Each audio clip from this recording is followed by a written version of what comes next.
Hello everybody, this is तार अब्बास और आप सब देख रहे हैं गुहाश नेटवर्क्स। गुहाश नेटवर्क्स पे आज एक अहम खबर आप तक हम ला रहे हैं। एक विधानसभा में वहां उन्होंने घड़ी बताया, हमको ऐसा बताया कि सर 15 मिनट, मतलब बोल रहे हैं 15 मिनट, और उसी के दूसरे दिन हम क्या देख रहे हैं कि पूरे हमारे मीडिया के हजरात उसको इशू बना दिए। मेरी ख्वाहिश है, मेरी कोशिश है, मेरा ख्वाब है कि एक दिन इस देश की प्रधानमंत्री हिजाब पहनने वाली लड़की होनी चाहिए।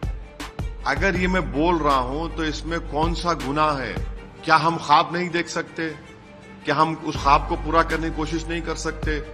क्या भारत का संविधान हमको इस बात से रोकता है? नहीं रोकता है। This video is sponsored by Mahalakshmi jewellers, Mannur multi speciality hospital, KBN university, kebab corner restaurant and banquets, Imran silk house, अल्चरे group of institutions and by ideal with जी। सर, इन चुनाव में कई ऐसी बातें उठी जिससे आप किनारा करते रहे हैं या आपकी पार्टी को वो चीज तकलीफ भी दे चुकी है। 15 मिनट और बुर्का, क्या इन सब चीजों अरे प्रमोद साहब, आपकी बिरादरी चलाती है न्यूज। मैं हमें बोला क्या प्रमोद साहब चलाओ बोल के कभी आपको कोई चीज? कभी मैं किसी को बोला कि कभी नहीं बोलूंगा मैं। हम अपने विधानसभा चुनाव में नीचे पुलिस ठहरी हुई थी और एक विधानसभा में वहां उन्होंने घड़ी बताया, हमको ऐसा बताया कि सर 15 मिनट, मतलब बोल रहे हैं 15 मिनट, और उसी के दूसरे दिन हम क्या देख रहे हैं कि पूरे हमारे मीडिया के हजरात उसको इशू बना दिए। अब चुनाव जो हुए 15 तारीख को हुए, मैंने कहा देखो ये बोलते थे 15 को चुनाव हुए, अब इसमें मैं क्या करूं? बुरखे की बात आप कर रहे हैं। कौन इशू बनाया? ये तो देवेंद्र फडणवीस बनाए, उन्होंने कहना शुरू कर दिया, मैं तो बोला ही नहीं।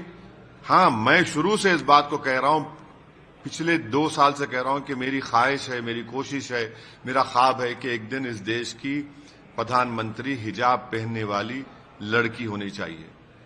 अगर ये मैं बोल रहा हूं तो इसमें कौन सा गुनाह है? क्या हम ख्वाब नहीं देख सकते? क्या हम उस ख्वाब को पूरा करने की कोशिश नहीं कर सकते? क्या भारत का संविधान हमको इस बात से रोकता है? नहीं रोकता है। यही तो हम ये कह रहे हैं कि ख्वाब देखो, उन ख्वाबों को पूरा करने के लिए मुत्तहिद रहो, काम करो। तो इसमें अगर कोई तकलीफ, किसी के पेट में दर्द हो रही है तो भाई आप तो पाकिस्तान की जबान में बात कर रहे हैं। पाकिस्तान के संविधान में मजहब के बुनियाद के ऊपर कोई उनका प्रधानमंत्री या उनका राष्ट्रपति बन सकता है। हमारा संविधान जिसको बाबा साहब अम्बेडकर ने, कोई बन सकता है अगर उसकी उम्र हो और वो मेंटल ना हो, अनसाउंड माइंड का ना हो, तो बिल्कुल है। क्या है इसमें बुरी बात? क्या है? आपको नहीं लगता कि आपके इस बयान के बाद कुछ हिंदुस्तान में इस्लाम के पैरोकार और ठेकेदार, या फिर कहें जिनकी आप भी कहीं ना कहीं इज्जत करते हैं, वो लोग बुरा माने होंगे? क्यों? क्या बुरा मानने क्या है? बुरा मानने क्या है भाई? अगर कोई हिजाब पहनने वाली लड़की बनेगी प्रधानमंत्री तो उसमें बुरी बात क्या है? आप इसमें बुरी बात क्या है? संविधान तो इजाजत देता है ना, बिल्कुल इजाजत दे सकता है। और अगर ऐसा अल्लाह करे कि मेरी जिंदगी में वो दिन देखो, नहीं, मेरी जिंदगी के बाद होगा, कभी ना कोई तो होगा इंशाल्लाह एक दिन। इन चुनाव में आपकी पार्टी पे एक मुहर है कि मुस्लिम पार्टी है, लेकिन इन चुनाव में कुछ हिंदू कम्युनिटी के लोग भी जीत के आए हैं।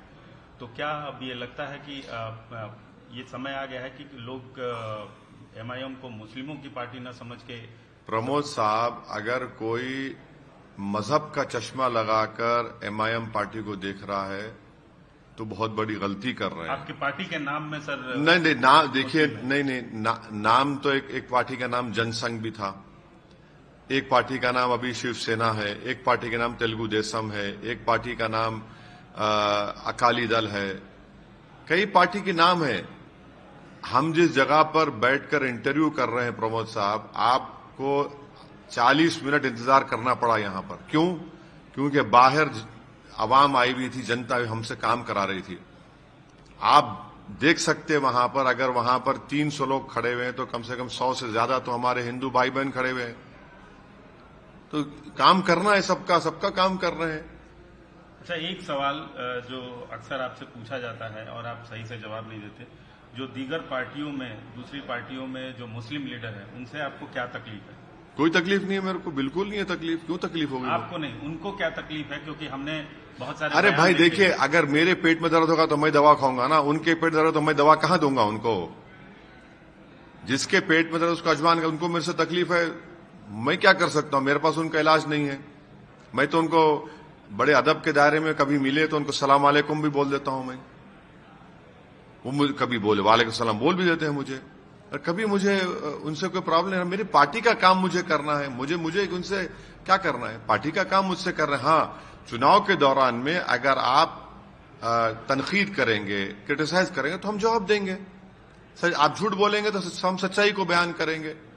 अगर कोई समझ रहा है कि झूठ और लफाजी और मंतिक के जरिए कुछ बोलेगा तो हम भी बोल सकते, बहुत बोल सकते। तो ये थी एक अहम खबर जो आप तक हमने पहुंचाई है, और देखते रहिए गुहाश नेटवर्क्स और आप सबका प्यार देते रहिए। Like, share and subscribe. This video is sponsored by Mahalakshmi jewellers, Mannur multi speciality hospital, KBN university, kebab corner restaurant and banquets, Imran silk house, अर्चरे group of institutions and by ideal with ji.